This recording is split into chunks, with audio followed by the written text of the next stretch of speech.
Assalamualaikum warahmatullahi wabarakatuh. Bismillahirrahmanirrahim. La haula wa la quwwata illa billah. Asyhadu an la ilaha illallah wa asyhadu anna Muhammadar Rasulullah. Allahumma salli ala sayyidina Muhammadin wa ala alihi wa sahabatihi ajma'in ma ba'du.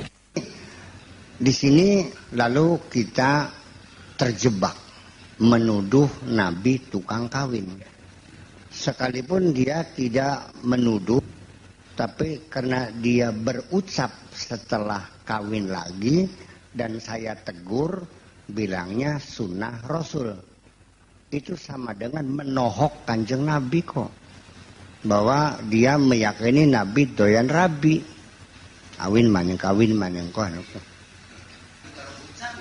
bocah bisa. Ini kan menjadi persoalan. Saya paham itu khususiyah atau tidak khususiyah, itu di luar jangkauan pemikiran kemanusiaan. Itu mah muncul dari interpretasi yang berdasarkan secara eksklusif dalam umat Islam bahwa itu khususiyat. Tetapi ketika orang lain di luar melihat, yang nggak ada urusan, paham deh, yang rabinya rolas ya, iya kan? Tapi yang dalam sesaat itu kan 9, 12 kan bergilir. Bayangkan, ini artinya bahwa tidak bisa dihindari bahwa umat Islam pun hanyut dalam praduga Nabi tukang kawin. Karena sulit untuk mengatakan kebalikannya, bahwa Nabi bukan tukang kawin. Sulit membuktikannya. Ngurabine sang aja sama-sama. Pingrolas kawinnya. Fakta mana yang Anda kemukakan? Bukan kondisi pada saat itu saja. Sekalipun pada saat itu kondisi memang boleh. Ya kalau Nabi melakukannya berarti sama dong. Ngejar nafsu juga kalau begitu mah. Makanya saya mengatakan berulang-ulang bahwa Nabi itu bukan tukang kawin. Kawinnya Nabi itu kawin politis. Paham belum? Kenapa kawin politis? Karena dulu networking, organisasi, belum ada partai politik, belum ada al-khitabus siyasi, belum ada visi dan misi. Semua perjuangan itu berkaitan dengan keluarga, kabilah. Nabi-nabi zaman dahulu selalu yarisuni wa yarisu min ali Yaqub. Rabbi habli min ladunka waliya yarisuni. Pengen anak yang meneruskan perjuangan kami. Itu kan dulu. Kalau sekarang mah nggak perlu, ya Allah aku pengen anak untuk lanjutkan perjuangan. Nggak perlu sekarang, udah ada organisasi ya secara profesional. Paham belum? Lamun kita diparing beli anak, bubar takon entah. Ya enggak dong. Ada organisasi, ada yayasannya, ada lembaganya. Apa negara ini harus keturunannya anak? Ya enggak dong, yang republik ya pemilihan. Dan juga manusia belum banyak waktu itu kan. Nah, kenapa kawinnya Nabi politik itu? Adalah untuk membuat jaringan kerja supaya kabilah-kabilah yang memusuhi itu jadi sedulur. Tita Nabi jelang Kanjeng Nabi. Istri Nabi dari yang pertama, dari yang terakhir, semuanya janda. Betul nggak? Yang perawan hanya satu, itu pun hanya petetan. Karena disurung-surung akan ning bapaknya ki pengen jadi sedulur. Dan bapaknya itu sahabat terdekat dari awal perjuangan. Kepengen ada ikatan persaudaraan. Ya wis lah, mangga. Itulah dia Siti Aisyah. Dan saya menduga, mudah-mudahan dugaan saya benar, bahwa Siti Aisyah itu tidak pernah dijamah oleh Nabi kok. Hanya sebagai istri hiasan saja. Ini karena saking hormatnya saya kepada Rasulullah. Ya kan begitu. Dunia gak senok-senok beja. Ya Humairah, biaran diundang pakainya bocah ayu, bocah gembleng, bocah dinokon mereka. Yang masih bocah sih. Oke, itu satu. Sekarang saya punya alat bukti psikologis. Apakah Nabi tukang kawin? Ingat enggak? Wong bakat tukang kawin. Biasanya badogane gede. Satene 40 tusuk. Segane rong eblek urug maning. Orang tukang kawin selalu makanannya besar. terutama adalah protein hayawani. Barang Kanjeng Nabi, nahnu qaumun la na'kulu hatta najua wa idza akalna la nasba'u. Kanjeng Nabi ku mangane cicik sedurunge warga mandeg Kanjeng Nabi. Sekedar menghilangkan rasa lapar saja kok. Kontras ini nggak mungkin wong doyan kawin mangane cicik kok. Terus contoh nang jangan bakal beli blending wetenge jelas apa? Kayak kita Kayak kita. Oke. Wong doyan rabi biasanya memanjakan istri saporete sing penting gelem. Njaluk apa dituruti kabeh sebenarnya. Sing penting gelem. Barang Kanjeng Nabi ngancame beli dia mata pegat. Kuntah wong doyan rabi ku. Ini sampai sekarang nggak mungkin di tukang kawin kok. Iya tapi Kanjeng Nabi umur selawe kawin karo rangda 40 tahun kun ku tukang rabi kun ku. Ayo. Ana beli wong wadon sing ayu sing perawan sing demen Kanjeng Nabi. Akeh. Mula kasih wani barang emang meriang kabeh iki. Takut tidak diterima kan karena kewibawaan dan kehebatan Nabi luar biasa. Langka wadon sing menyatakan I love you langka. Beka Nabi Yusuf di kepung-kepung udah Yusuf senten apa. Iya. Kenapa umur kawin dengan janda umur 40 tahun dan janda 2 kali? Tukang kawin pun kok. Dia punya bukti dong. Sejak kapan Nabi kawin lagi? Dengan Khadijah murni hanya satu istri tercinta. Dia tidak pernah berpoligami. Khadijah meninggal umur 65, Kanjeng Nabi umurnya berapa? 50. Sewisa 50 nembe kawin maning. Kari wong doyan kawin ku awit umur pira? Beli mungkin wong jangan umur 50 ku. Wis kari loyo bek ngadil bicara ku. Maing bae. Perlu bukti ta. Masa seumur kita doyan rabi bengen lagi nom kah? Umur selawe. Hayo ngacak ngaldina. Mubeng sakian porepe kun ku. Yang mbak kita harus melihat. Ini adalah studi psikologis kita. Ya, kita harus paham seksiologi ini. Iya. Dan selalu seperti itu kita pahami. Jadi kita jangan melihat itu kan khususiat, itu namanya bukan jawaban. Itu yang buat orang jadi puas itu mah. Kita katakan inilah kondisinya seperti itu. Iya tapi siji mung siji sampai akhir hayat Khadijah itu tidak pernah dimadu. Dia suami yang setia. Ya.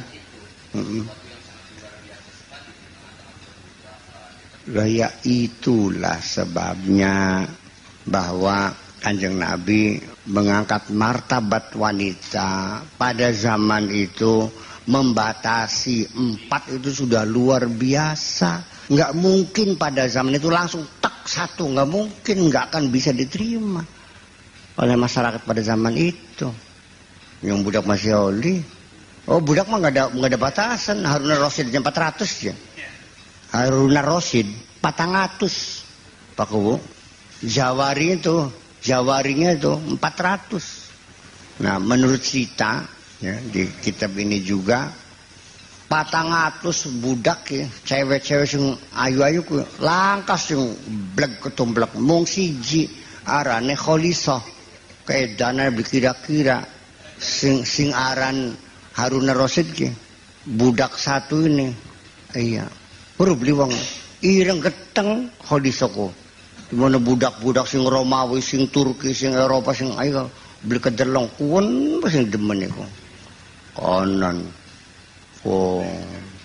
Waya mati, Kholisah mati. Nah, lebih wadon ki ngadusi ning gelunge ki ana jimate. Kiye barang isi. Harun Rasid mereka danan kira-kira wong ireng ngene apa nang. Jadi jimat teku sampai saking dinggo Kholisah. Ini kan cerita semacam itu.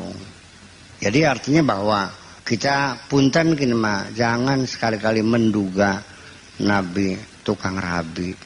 Aja nemen kan suudan Kanjeng Nabi ki. Ngenes kita makin ki. Iya. Kari marhaban mah iya pas salat-salat ki. Tapi di hati tidak pernah menghormatinya kok. Nabi dianggapnya tukang kawin. Masya Allah, Nabi kongkon sembayang be nganyang pingsanga. Gimana ngakal kah? Iya, dan itu dipola oleh mereka. Non? Gaya itu dipola oleh mereka. Sampai digambar karikatur kanjeng Nabi ndak sebunter kayak semangka ning durana bledogane wis merupus kadang bleduga bikin ke. Ning wong Denmark. Ya, seperti itulah kira-kira. Jadi ya, sira kok hormat tabli kanjeng Nabi kok. Ndlog-dog beli sirang ngaran kanjeng Nabi doen rabi kan ndlog-dog tabli dikinki. Pulane kita mah bakal ana wong kawin maning. Ya enggak ada urusan pribadi. Tapi begitu bilangnya sunnah Rasul tak tampak dingin gini. Dalil mah kok kari-karian gini mah. Saya tersinggung Nabi disebut tukang kawin tuh. Jadi kawin-kawin, nah kertak-kertak bisa aja gawa-gawa daging waras. Alhamdulillah, los gemper ya los dia kan baik. Itu persoalannya. Tetapi saya untuk mengharamkan poligami juga tidak berani. Karena persoalannya apa? Melawan arus besar. Iya kan?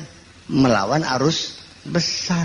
Karena umat Islam meyakini poligami selama ini dalam sejarah peradaban Islam, dari mulai kanjeng Nabi mati sampai sekarang umat Islam berpoligami. Ya kan begitu? Ya terserah, di Indonesia mah hampir sama kok. Nabi Musa, Nabi saya. Ya itu mah ya kira-kira lah, ya nggak ada masalah. Saya masalah lagi orang berpikir saya hormati kok. Masalah benar salah mah kedua. Yang penting dia berpikir kan. Yang penting berpikir, salah benar ada urusan kedua. Yang penting berpikir ya udah. Bagian salah gak timbang beli mah. Anak aluran alasannya. Tetapi ketika Nabi Musa menganjurkan orang suruh kawin sebanyak-banyaknya, ya memang kondisi, ya memang laki-lakinya habis dibunuh-bunuhin sih. Ya kan begitu. Dan pada saat Nabi Isa, ya yang jelas ya angka berimbang. Ya kan, angka berimbang. Atau boleh terjadi laki-laki lebih banyak waktu itu, sedikit daripada perempuan, maka satu saja. Tetapi bahwa kemungkinan kelahiran perempuan lebih banyak daripada kemungkinan lahir laki-laki di dunia ini. Positif dengan negatif diwolak-balik ya ujung-ujungnya ya masih akan negatif ya barangnya mah dari positifnya. Selalu demikian. Nah makanya alasan orang Islam membenarkan poligami karena jumlah perempuan lebih banyak. Kalau hanya satu berarti sisanya diharamkan. Artinya tidak diberi peluang untuk menikmati dunia ini. Ya silahkan, itu alasan. Ya kan begitu. Makanya persoalan poligami ujung-ujungnya bisa terjadi. Bisa terjadi. Disesuaikan pada kondisi yang ada. Sekarang kalau terjadi kekacauan besar negara ini karena korupsi sudah menggila, ya kan begitu, terjadi pemberontakan besar sehingga wah terjadi peperangan saudara, mati separa wong lanang ke. Nah ketika jumlah perempuan tidak berimbang dengan laki-laki, ketika itu tetap akan terjadi poligami. Dan saya katakan di negara-negara yang melarang poligami itu dipaksa oleh kondisi membuka keran lebar untuk mengurangi stres, kejahatan, pemerkosaan dan sebagainya, ya. Dipaksa untuk membuka pelacuran selebar-lebarnya untuk menampung kedahagaan orang ini. Silahkan. Di negara-negara yang poligami dilarang, harus monogami, pelacuran besar-besaran dan mengarah kepada masyarakat yang free sex. Paham likin ke? Apalagi na'udzubillah min dzalik lamun terjadi nikah siri dihukum 12 tahun, ya kan? Nanti orang berhenti kawin kumpul kebo saja karena nggak dihukum sih. Kawin dihukum saja, ya saya kawin maning sih. Kumpul kebo bae. Kawin beli, wis bebas. Kawin beli kawin, masuk penjara, kon beli. Makanya jawaban saya sangat sederhana. Saya setuju untuk ketertiban, untuk melindungi hak perempuan, nikah siri harus diselesaikan, dikriminalisasikan, dihukum setuju, silakan.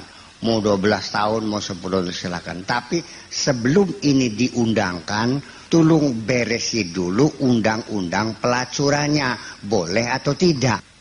Harus tegas. Pelacuran, hukum mati. Rajam, ya kan gitu.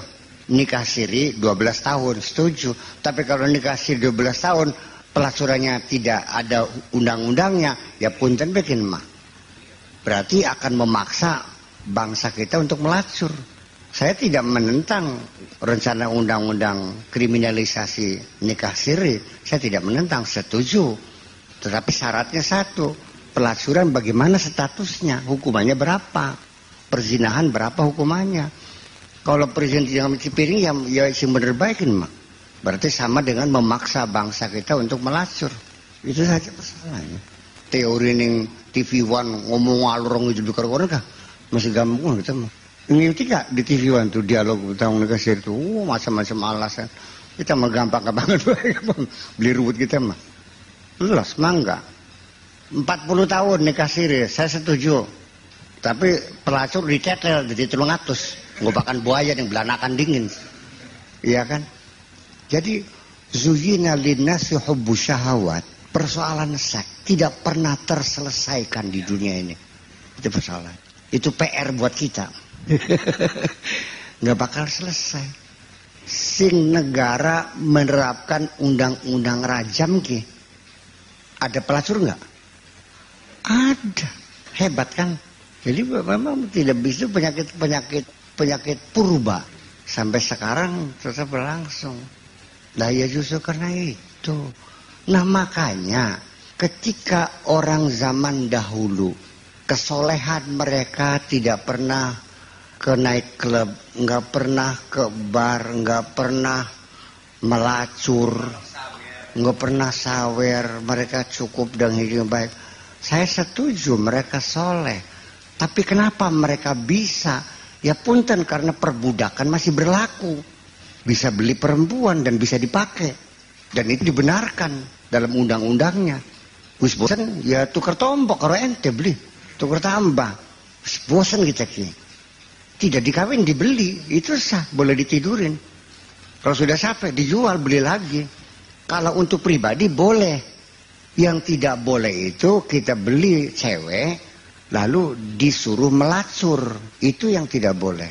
Karena kita bikin kamar-kamar khusus yang ini dijual, suruh melacur, bahwa kita mengambil keuntungan dengan melacurkan budak-budak itu yang tidak boleh. Kalau dipakai sendiri boleh. Makanya wala tukrihu fatayatikum 'alal bigha'i in aradna tahassuna. Bukan budak kita beli. Bisa beli dinggoki, bisa. Gus bosan didololi beli. Enggak boleh. Oke, perempuan itu saya jual kembali. Anaknya merdeka, silakan merdeka. Boleh enggak? Malah lebih bagus memerdekakan orang kok. Iya kan? Anaknya merdeka. Ya wis, toko maning. Nah, ketika pelampiasan melalui jaringan perbudakan, maka wajarlah pelacuran terkendali. Iya terbeli. Barangkin perbudakannya melanggar HAM, bikin ki. Ya mestinya kan trafficking enggak dia ki. Mestinya kan trafficking kan jadinya kan. Ya seperti itu. Jadi kita berbelit persoalan seks ini. Ya bas ngurusi bocah cilik kok keder kita ki. Ngurusi bocah cilik ki. Mumet. Bandung mana nongol menang semuanya impulsif. Nah makanya itulah maka zinalinasi hubbu syahawat memang seperti itu. Dan itu tidak, itu pun kita jangan memusuhinya, jangan memusnahkan. Itu nggak boleh. Sama. Kalau begitu saya ini berarti ini bahaya. Udah deh, itu nggak usah nyicipin lagi dah, nggak usah lagi deh. Supaya murni ibadah nggak boleh. La rahbaniyata fil Islam. Nggak ada kepasturan dalam Islam itu. Iya, Islam tidak melihat bahwa Kiduki nggak kawin-kawin hebat, nggak ada, nggak hebat nggak apa Kiduki beli kawin-kawinku. Iya, itu sih tinjauan fikih mah jelas. Orang mengidap penyakit AIDS. Iya, iya hadis. Orang mengidap penyakit AIDS laki-laki ini. Hukumnya gimana kalau kawin? Ya haram dong. Akan menelurkan kepada istrinya. Haram hukumnya. Iya. Nah kalau orang itu tidak punya kemampuan mencari nafkah, bocah masih nganggur, mengajarkan wong tua, ya makruh dong. Bagus keblot pisan, duit anak, ganteng oli, ya beli kawin-kawin, ya wajib kawinnya. Ya iya. Ya iya ya, maksudnya yang dikatakan faman raghiba an sunnati falaysa min itu bukan wajib kawin. Bukan berarti orang yang tidak kawin itu bukan golonganku, bukan. Raghiba an sunnat itu bukan orang yang tidak mau kawin. Bukan. Banyak aulia illah yang tidak kawin kok. Banyak ulama solehin yang tidak kawin. Iya kan? Yang diberikan faman raghiba an sunnat itu ialah orang yang tidak kawin-kawin tapi lembuk baik. Itu bukan umatku. Ngacur bae. Demenan bae, dijak kawin mong. Itu maksudnya. Artinya menikmati seksual tapi tidak mau kawin. Itu bukan umatku. Dan kemudian mana la rohbaniyata fil Islam itu tidak ada kepasturan itu artinya tidak hebat orang itu tidak kawin. Yang bagus tuh nafsu seksual disalurkan secara benar. Itu aja persoalannya. Jadi tidak melarang orang uzubah, tidak melarang orang menduda terus, enggak juga. Artinya tidak menjadi satu butir penilaian kehebatan seseorang karena dia tidak kawin, itu masalahnya. Jadi menilai kehebatan seseorang jangan melihat dari kawin atau tidak kawin, bahwa yang lebih hebat yang tidak kawin, ya tidak juga.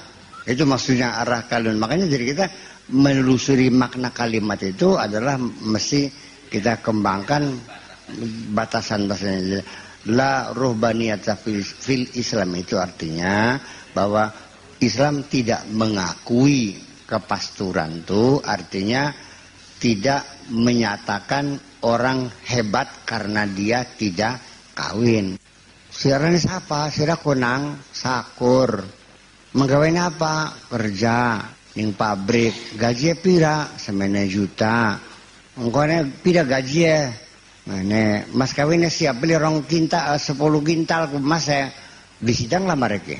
Dengan pertanyaan seperti itu, saya nggak jadi ngelamarnya kok. Lah ya iya. Karena tradisi berbeda. Sebab kalau di sana mah perkawinan itu adalah kepentingan materi. Pertama, adapun punya keturunan, ya itu sih idealnya.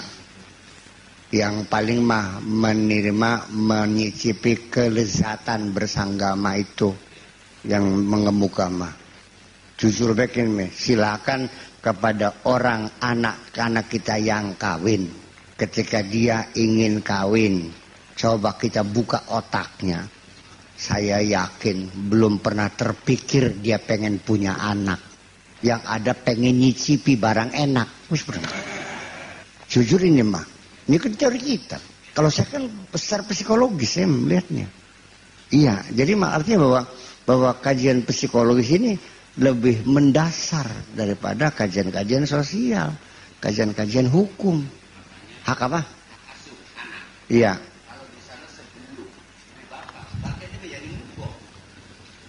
Hak asuh yang bapak. Enggak no. Hak asuh itu di ibu. Tapi kewajiban nafkah tetap melekat pada suami. Di pengadilan nggak bisa dimenangkan bahwa ibu punya hak asuh, no? Bukan bapak gimana ngasuhnya? Enggak dong. Hak asuh pada ibu. Nah suami hakul hadon itu pada ibu. Bapak berkewajiban memberi nafkah kepada anaknya. Ibu mah nggak ada kewajiban apa, tetap kewajiban nafkah melekat pada suami. Istri nggak punya kewajiban nafkah. Saya kira mungkin seperti itu. Jadi artinya sekali lagi begini, ini rumit sekali persoalannya. Ini persoalan-persoalan dunia, ya kan, yang membuat kita terlena nggak pernah ingat Allah, melupakan akhirat, gara-gara merasakan kenikmatan sekejap itu.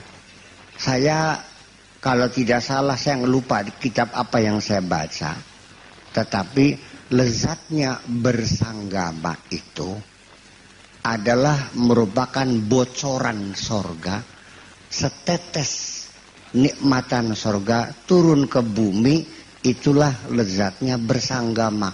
Itu setetes kenikmatan sorga yang tidak ada rasanya langka bosan-bosannya kecuali bakal kena kencing manis. Ya kumah. Tapi ingat, secara psikologis lagi, orang yang sudah kena kencing manis, yang sudah tidak berfungsi, sudah impoten, bukan impoten ya, impoten, artinya sudah tidak bisa berfungsi. Dalam pikirannya masih segar barang emah, ngantel beli, nggak pernah pudar. Sampai sing melakukan di share bertang memenyon nggak, masih segar dalam pikirannya, membayangkan itu. Paham bikin ke? Jangan dikiranya enggak, masa masih senang, masih bisa membedakan cantik dengan tidak cantik sih. Masih bisa merasakan keseksian seseorang, masih bergetar jiwanya masih. Ya yang saya beli jalan be barang emang, tapi masih getar jiwa masih ada. Nafsu masih ada. Ya kok naranya nafsu banteng tenaga. Bismillahirrahmanirrahim. Rabbana auzi'na an nashkura ni'mataka allati an'amta 'alaina wa 'ala walidayna wa an na'mala salihan tardah wa adkhilna bi rahmatika fi 'ibadika as-salihin. Rabbana atina fid dunya hasanah wa fil akhirati hasanah wa qina 'adzabannar. Wa sallallahu ala sayyidina Muhammadin wa ala alihi wa sahbihi ajma'in. Subhana rabbika rabbil 'izzati amma yasifun wa salamun 'alal mursalin walhamdulillahi rabbil alamin. Assalamualaikum warahmatullahi wabarakatuh.